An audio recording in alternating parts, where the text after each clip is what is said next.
Shalom Yud. Mana suaranya? Shalom Yud? Ya, suaranya harus selalu semangat dan kencang ya. Ketemu lagi dalam ibadah online hari ini tanggal 24 Mei. Nggak kerasa ya, hari itu cepet banget. Hari ini kita sudah masuk di minggu yang keempat ya, minggu keempat atau 2 terakhir sebelum bulan Mei ini berakhir. Dan saya berharap, saya berdoa teman-teman Youth semua dalam keadaan yang sehat, dalam keadaan yang baik, dan terutama selalu bersuka cita. Karena kita punya Tuhan Yesus di dalam kehidupan kita. Itu yang paling terutama, itu yang paling penting. Saya ingetin, hari ini ibadah kita temanya tentang iri hati. Udah pasti iri hati itu sama sekali tidak menyenangkan hati Tuhan.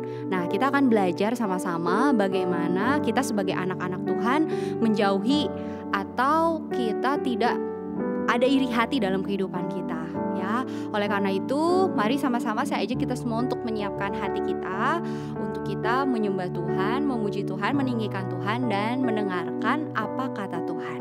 Oke, semangat ya Yud, selamat beribadah.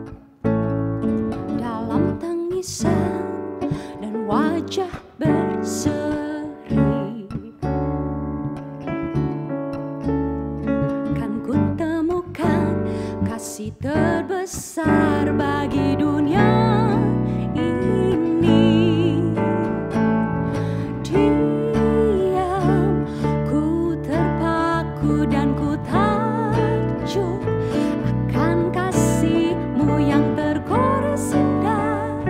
Dalam anugerah hatiku milik-Mu, indah ku terkagum dan ku bawakan hidupku. Kau membuat hatiku menjadi baru, bahagiaku mengenangmu.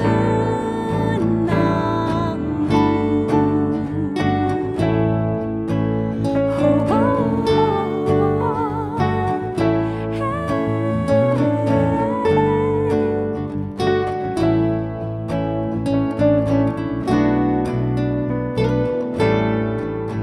dalam rembulan dan cahaya mentari,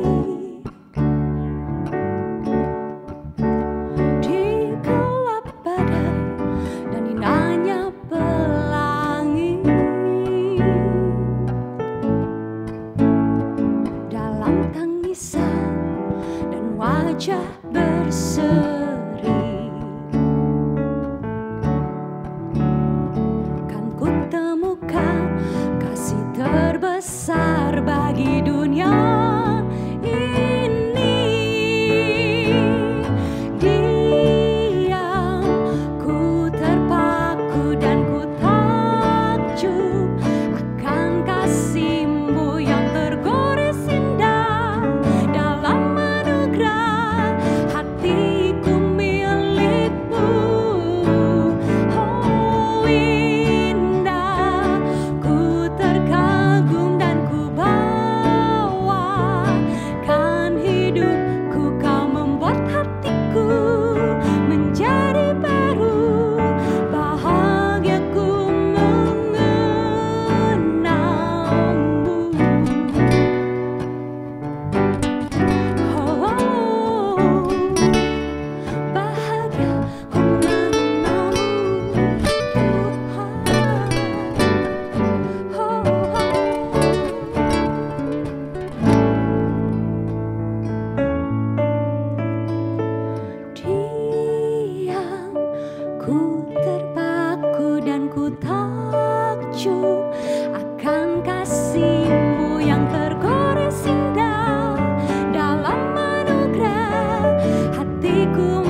ku terpaku akan-Mu.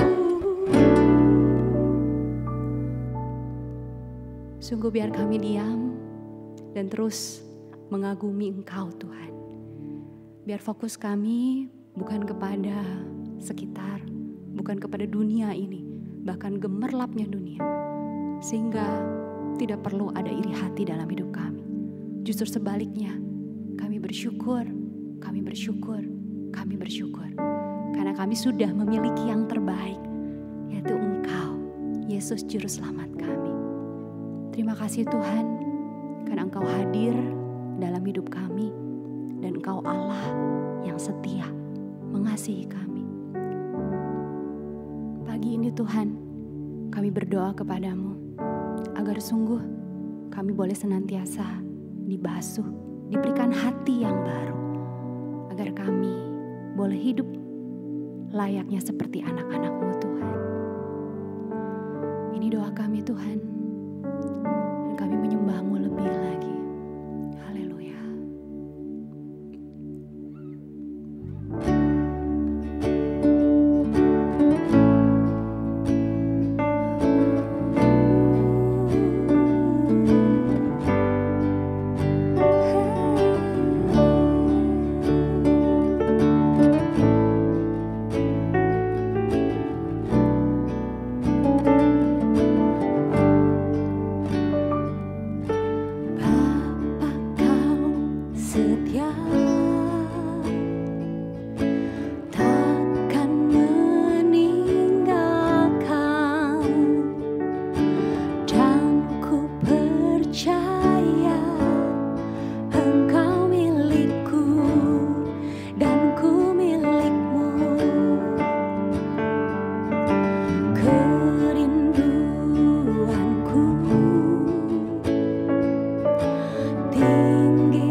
Seperti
kasih-Mu, ku mau jadi, ku mau jadi, oh, ku mau jadi seperti-Mu, oh, seperti-Mu Tuhan. Ku mau jadi seperti-Mu Yesus. Ini doaku, ini doaku. Ku mau jadi seperti-Mu Tuhan. Ini doa kami.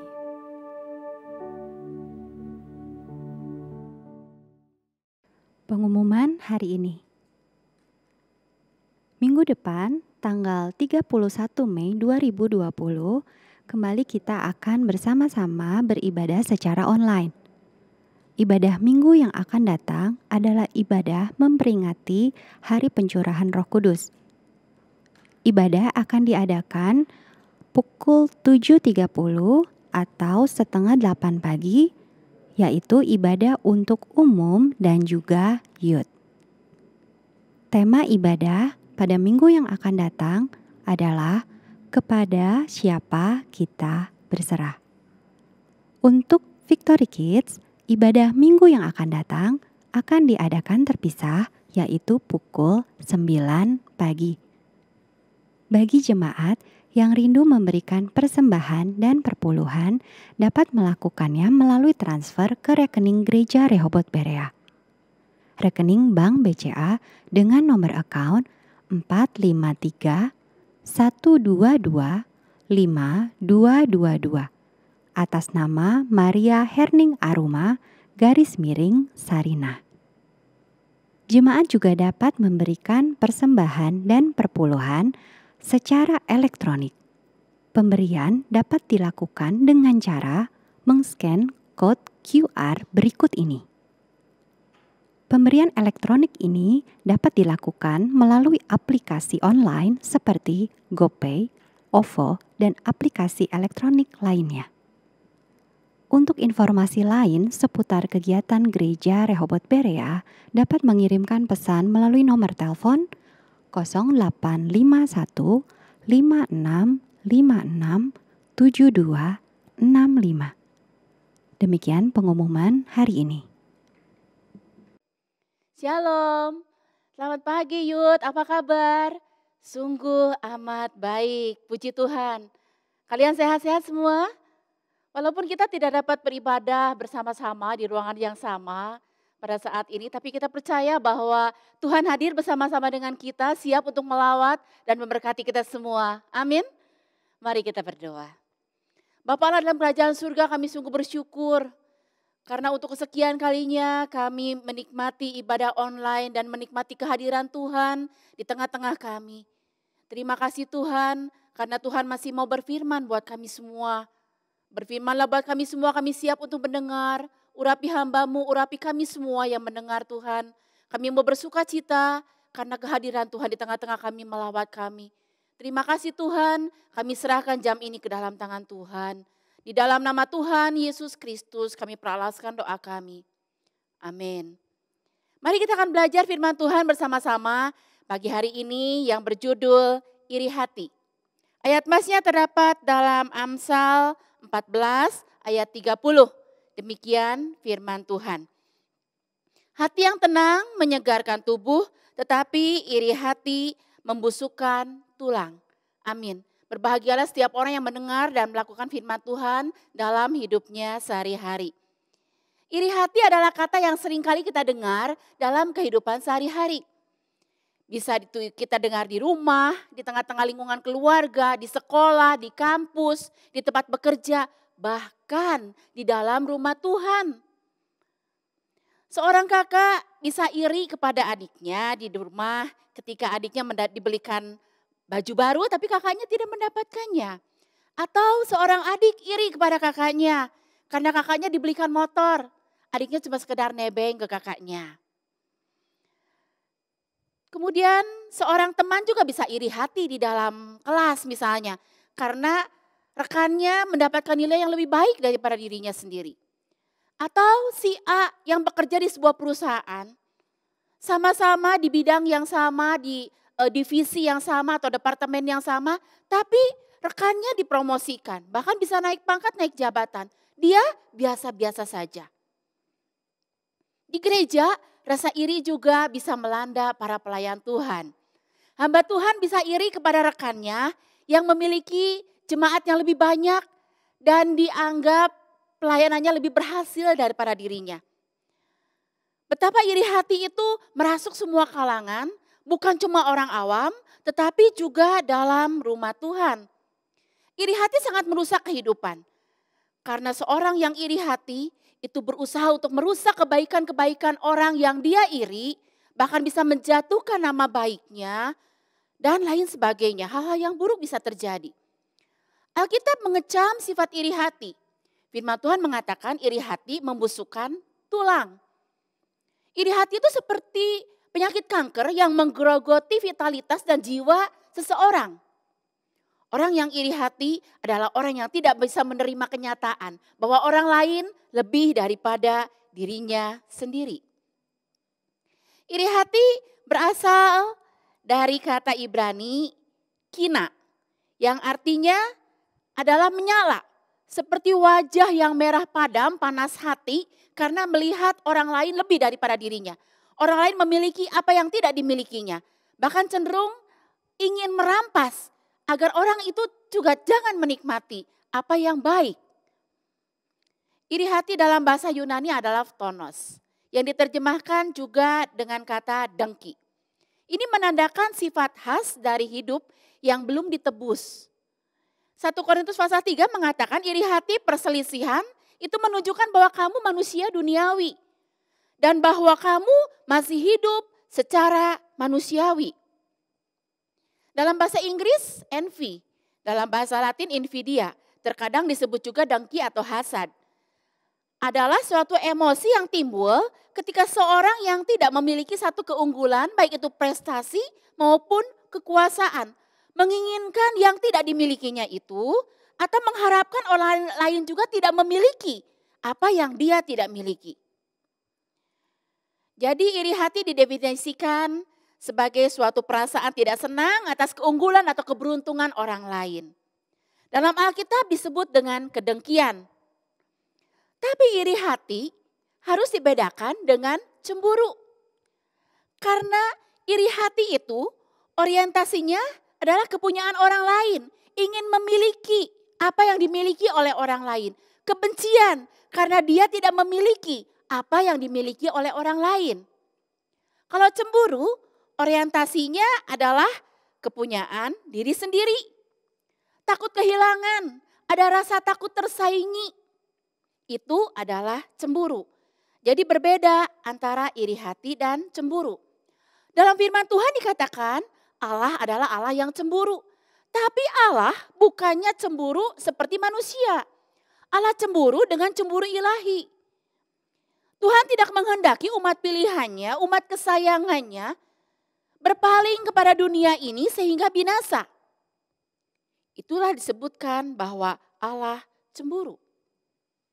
Kita bisa iri hati ketika orang lain memiliki rumah, mobil, penampilan, prestasi, posisi, pangkat, pekerjaan, pasangan, kebahagiaan, kesuksesan, bahkan talenta dan pelayanan yang kita pandang lebih daripada yang kita miliki. Namun Alkitab menegaskan bahwa iri hati bukan sekedar emosi yang negatif, tetapi adalah merupakan sebuah dosa. Dan dosa yang membawa maut. Alkitab jelas menjelaskan iri hati itu tidak rohani. Itu adalah kedagingan, natur dosa. Bahkan dari iblis, dia melukai orang yang dia iri, bahkan melukai dirinya sendiri. Iri hati menghancurkan kemampuan manusia untuk bisa bersuka cita, memiliki damai sejahtera yang Allah sudah anugerahkan buat setiap orang yang percaya. Iri hati adalah natur dosa manusia. Setiap orang memilikinya. Dan manusia adalah makhluk sosial yang bergaul setiap hari dengan orang-orang di sekitarnya. Dan bisa melihat apa yang dimiliki orang lain yang tidak dimilikinya. Itu menimbulkan godaan untuk dia iri hati. Memang ada orang-orang yang bisa bersyukur kepada Tuhan untuk apa yang dimilikinya. Tetapi lebih mudah iri hati daripada bersyukur. Sebab itu kita harus hati-hati. Dalam Yakobus 3 ayat 16, firman Tuhan berbunyi demikian. Sebab di mana ada iri hati dan mementingkan diri sendiri, di situ ada kekacauan dan segala macam perbuatan jahat. Ada kekacauan dan segala macam perbuatan jahat. Jadi kita harus waspada. Jangan sampai kita jatuh ke dalam dosa iri hati. Jatuh ke dalam godaan iri hati. Iri hati menurut Alkitab sangat berbahaya karena menimbulkan kekacauan dan segala macam perbuatan jahat. Seorang yang dipenuhi dengan iri hati, dia kemungkinan besar gak bisa bersyukur sama Tuhan. Atau jarang-jarang bersyukur sama Tuhan. Karena apa? Karena dia selalu membandingkan dirinya dengan orang lain. Dan dia bisa berkata, dia diberkati, kok saya tidak? Kalau gitu Tuhan tidak adil dong. Akibatnya dia bisa kehilangan damai sejahtera dan sukacita yang Allah sudah anugerahkan buat setiap orang yang percaya. Jerry Brights dalam bukunya Dosa-dosa yang dianggap pantas atau Respectable Sins, dia mengatakan, iri hati adalah kesadaran yang menyakitkan dan seringkali menjengkelkan terhadap sebuah keberuntungan yang dinikmati oleh orang lain. Kita dapat jatuh ke dalam dosa mengingini. Masih ingat? Dosa mengingini itu hukum keberapa dalam 10 hukum Taurat? Ya, hukum ke-10 yang paling besar itu keserakahan, dosa mengingini. Dan di akhir ayat itu dikatakan dalam Keluaran 20, kamu jangan mengingini apapun yang dipunyai oleh sesamamu manusia.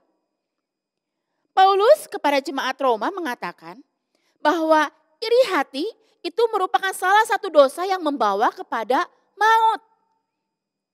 Dosa-dosa itu adalah dikecam oleh firman Tuhan. Kembali Paulus mengulang kepada jemaat di Galatia. Dia mengatakan perbuatan daging salah satunya adalah kedengkian. Bahwa barang siapa melakukan hal-hal yang demikian, ia tidak akan mendapat bagian dalam kerajaan Allah. Mengerikan. Bahwa siapa yang terlibat dalam iri hati atau kedengkian, dia tidak akan mendapat bagian dalam kerajaan Allah. Kita seringkali jengkel karena orang lain memiliki sesuatu yang tidak kita miliki. Tapi biasanya kita dicobai untuk iri hati itu kepada orang-orang yang berhubungan dekat dengan kita, di lingkungan kita. Dan mereka yang berada dalam bidang-bidang yang sangat kita hargai. Misalnya, seorang penulis, biasanya juga dia mengajar. Itu adalah bidang yang sangat bernilai di dalam kehidupannya. Jika dia memiliki rekan sama penulis yang lebih daripada dia beranggapan lebih daripada dia. Misalnya dipanggil ke perkumpulan-perkumpulan yang lebih bergengsi atau mendapatkan apresiasi, penghargaan, pengakuan lebih daripada dirinya sendiri. Akibatnya dia bisa jatuh ke dalam godaan iri hati. Kenyataan bahwa temannya dapat menikmati suatu keberuntungan yang lebih daripada dirinya membangkitkan iri hati di dalam kehidupannya. Iri hati itu tidak terlihat karena itu ada dalam hati. Orang-orang bisa enggak tahu. Walaupun biasanya terpancar lewat mata karena mata adalah jendela hati. Tetapi itu dapat disembunyikan dengan kemunafikan. Tetapi firman Tuhan jelas mengatakan bahwa iri hati adalah dosa yang mendatangkan maut. Tapi orang biasanya tidak iri hati dengan orang lain yang berbeda bidangnya dengan dia. Misalnya seorang guru tidak akan iri hati dengan seorang entertain. Karena bidangnya beda. Satu mendidik, satu di bidang hiburan. Biasanya yang menggoda kita untuk jatuh dalam dosa iri hati adalah lingkungan yang dekat dengan kita, banyak persamaannya dengan kita, tetapi ternyata ada perbedaan yang bisa seolah-olah menampar kita, membuat kita menjadi sakit hati. Misalnya, di dalam rumah adik bisa iri kepada kakak, kakak bisa iri kepada adik. Sama-sama dalam satu kelas, tapi dia mendapatkan nilai yang lebih daripada diri kita. Sama-sama kuliah, tapi tampaknya dia lebih disukai oleh dosen, lebih disukai oleh teman-teman, lebih mudah bergaul, supel dalam pergaulan. Sama-sama bekerja di departemen yang sama, tapi dia dipromosikan, saya tidak. Setiap kita membandingkan diri kita dengan siapa saja yang tampaknya keadaannya lebih baik daripada kita, kita jatuh dalam godaan iri hati. Bahkan lebih dari itu, barangkali kita menginginkan dia juga tidak mendapatkan kebaikan itu. Kita akan marah karena mereka memilikinya. Dan kita juga ingin bahwa dia kehilangan hal itu. Contoh dalam Alkitab kecemburuan Raja Saul terhadap Daud. Ketika mereka pulang perang, Daud habis mengalahkan Goliat. Perempuan-perempuan dari berbagai kota datang, berkumpul semua menabur rebana dan alat musik yang lain dan mereka bernyanyi. Saul mengalahkan beribu-ribu musuh, tapi Daud berlaksa-laksa, berpuluh ribu. Sejak saat itu bangkitlah amarah dalam hati Saul. Saul selalu mendengki Daud dan dia berusaha membunuh Daud berkali-kali. Kejadian lainnya adalah iri hati Kain kepada Habil. Waktu mereka mempersembahkan korban bersama-sama, Tuhan mengindahkan Habil dan korban persembahannya. Langsung hati Kain menjadi sangat panas dan mukanya muram. Dan terakhir dia membunuh adiknya Habil. Kain membunuh Habil. Karena iri hati, seorang juga dapat berusaha untuk membunuh reputasi, membunuh karakter, atau membunuh kebaikan orang yang dia iri. Kalau kita melihat gambar ini, Yusuf dan jubah maha indahnya. Yakub sangat sayang kepada Yusuf, maka Yakub membuatkan Yusuf sebuah jubah yang maha indah, yang tidak diberikan kepada kakak-kakaknya ataupun adiknya Benyamin. Kakak-kakaknya mulai iri hati, benci kepada Yusuf dan dikatakan tidak mau menyapanya dengan ramah. Mereka mendiamkan Yusuf karena iri hati. Saudara-saudara Yusuf akhirnya dia menjual Yusuf, membiarkan dia menjadi hamba.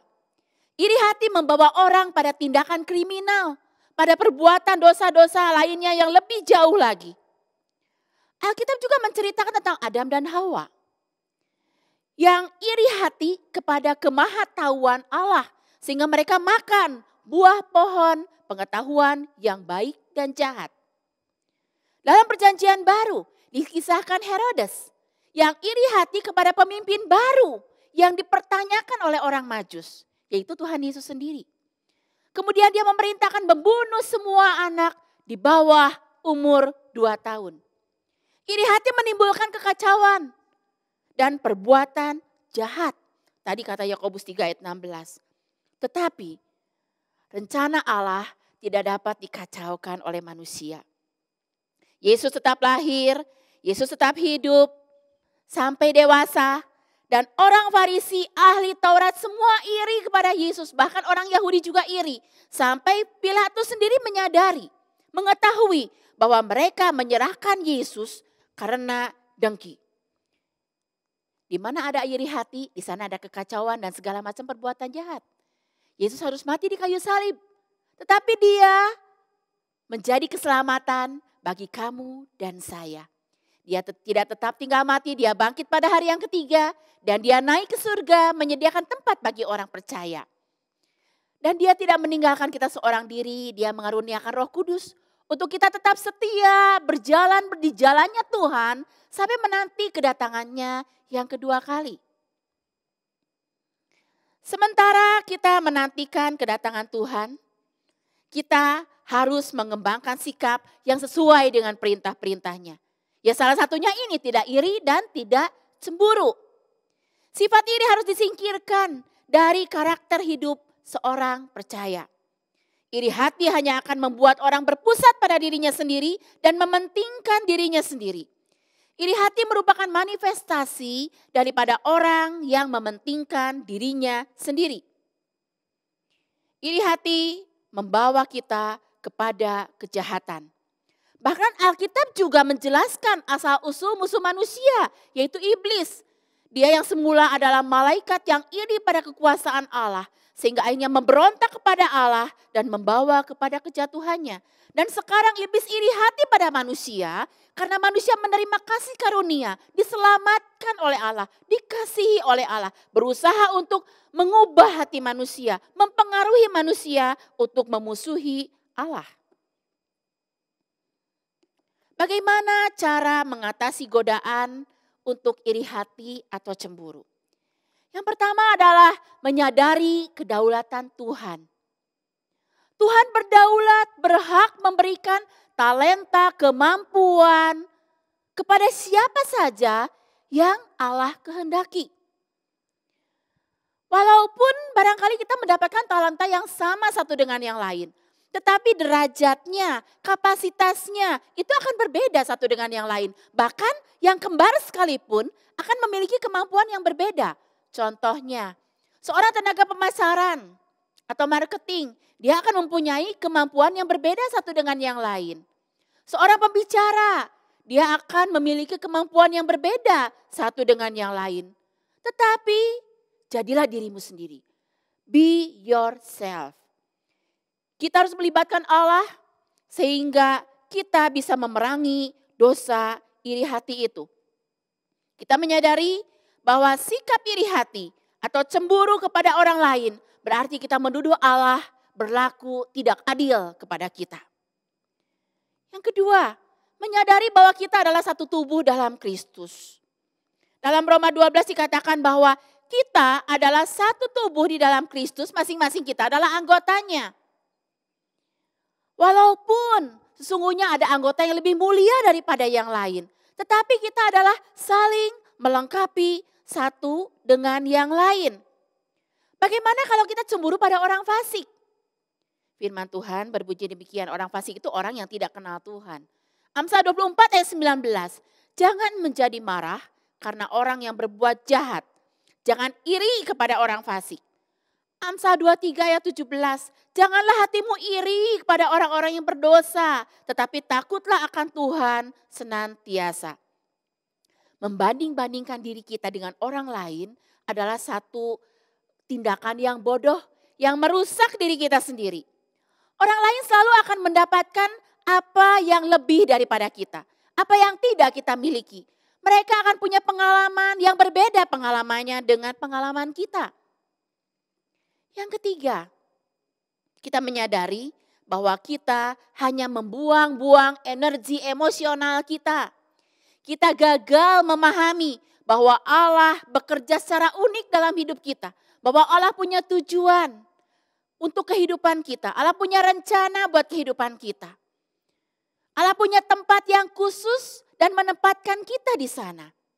Walaupun dalam kenyataannya beberapa tugas menghasilkan penghargaan, apresiasi. Barangkali daripada tugas kita, daripada tempat kita. Tetapi itu tetap penting di hadapan Allah. Karena itu saling melengkapi satu dengan yang lain dan masuk dalam rancangannya Allah yang begitu sempurna. Jadi iri hati adalah membuang-buang energi. Karena kita berorientasi pada apa yang tidak kita miliki. Lebih baik kita belajar bersyukur kepada Tuhan. Karena Tuhan sudah memberikan kehidupan buat kita. Kehidupan di dunia ini. Dan janji untuk hidup yang kekal di masa yang akan datang. Kita hanya perlu mengandalkan pertolongan Tuhan agar kita bisa selalu mengucap syukur dengan apa yang menjadi milik kita. Kita harus hati-hati karena iri hati membawa kepada kejahatan. Yang paling mudah diingat oleh kita adalah iri hati itu adalah senang melihat orang lain susah, susah melihat orang lain senang. Jadi kalau kita punya perasaan seperti itu, berarti hati-hati. Kita sudah tergoda untuk iri hati. Senang melihat orang lain susah, susah melihat orang lain senang. Kita perlu menjaga hati kita. Amsal 4 ayat 23 firman Tuhan berbunyi demikian. Jagalah hatimu dengan segala kewaspadaan, karena dari situlah terpancar kehidupan. Supaya terlepas dari rasa iri hati, kita harus melekat pada Tuhan. Kita harus dekat-dekat dengan Tuhan. Kita harus intim dengan Tuhan lewat firman, lewat doa. Kita harus jaga hati kita dengan penuh kewaspadaan. Jangan beri celah sedikit pun buat iblis yang membuat kita bisa jatuh ke dalam godaan iri hati. Iri hati adalah senjata iblis untuk menghancurkan orang percaya. Tetapi ini yang harus kita pikirkan. Filipi 4 ayat 8. Paulus mengatakan, jadi akhirnya saudara-saudara, semua yang benar, semua yang mulia, semua yang adil, semua yang suci, semua yang manis, semua yang sedap didengar, semua yang disebut kebajikan dan patut dipuji, pikirkanlah semuanya itu. Hidup dengan pimpinan Roh Kudus, melalui ketaatan kita kepada Allah, itu akan membangun buah roh dalam kehidupan kita. Menolong kita untuk tidak hidup menurut kedagingan dan membentengi diri kita dari rasa iri hati. Sebaliknya, dalam roh, dengan pimpinan Roh Kudus, kita membangun karakter kasih, kemurahan, ucapan syukur yang bertentangan dengan iri hati. Firman Tuhan hari ini lebih jauh mengajar kita untuk kita banyak bersyukur kepada Tuhan untuk apa yang kita miliki. Sehingga kita tidak terjatuh ke dalam godaan untuk menjadi iri hati dan cemburu. Mengapa harus demikian? Karena kita sudah menerima kasih karunia Allah yang sudah memberikan kehidupan buat kita, yang sudah menyelamatkan kita, memberi kehidupan dalam dunia ini dan menjanjikan hidup yang kekal. Ia memiliki tujuan buat kamu semua, buat kamu dan saya. Marilah kita penuh ucapan syukur kepada Allah untuk semua kebaikannya. Kesimpulan, iri hati didefinisikan sebagai suatu perasaan tidak senang atas keunggulan atau keberuntungan orang lain. Iri hati adalah senang melihat orang lain susah dan susah melihat orang lain senang. Iri hati dalam Alkitab adalah suatu dosa, bahkan dikategorikan dalam dosa yang mendatangkan maut. Iri hati mengakibatkan kekacauan dan segala macam perbuatan jahat. Iri hati membuat kita tidak pernah bisa mengucap syukur kepada Allah. Biarlah kita senantiasa memuliakan Tuhan dengan hidup sesuai dengan tuntunan Roh Kudus. Berpikir hal-hal yang benar, yang sesuai dengan firman Tuhan. Sehingga hidup kita pun berkenan di hadapan Allah. Biarlah perkataan Kristus dan segala kekayaannya tinggal di dalam hati kita. Tuhan Yesus memberkati kita semua. Amin. Mari kita berdoa. Tuhan, terima kasih buat firman Tuhan pada pagi hari ini. Mengajar kami untuk tidak iri hati, tidak cemburu. Tapi mengajar kami untuk bersyukur kepada Tuhan untuk apa yang menjadi bagian kami. Untuk apa yang menjadi milik kami. Yang merupakan anugerah terindah daripada Tuhan buat diri kami. Tuhan, dimanapun kami berada, apapun juga keadaan kami, itu adalah tempat yang tepat. Tugas dan pekerjaan yang tepat, yang sesuai dengan rencana Allah di dalam kehidupan kami. Ajar kami untuk mensyukurinya. Tuhan, meteraikan firman Tuhan dalam hati kami. Untuk kami terus mengingat firman Tuhan. Roh Kudus terus berkata-kata dalam hati kami. Sehingga kami terhindar daripada godaan dan jatuh dalam godaan iri hati. Roh Kudus tolong kami untuk menjadi pelaku firman. Terima kasih Bapa, di dalam nama Tuhan Yesus Kristus kami peralaskan doa kami. Amin. Kiranya berkat dari Allah Bapa, kasih karunia damai sejahtera dan sukacita daripada Tuhan Yesus, dan persekutuannya Roh Kudus menyertai saudara-saudara dari saat ini sampai Maranatha, kedatangan Tuhan Yesus yang kedua kali. Amin.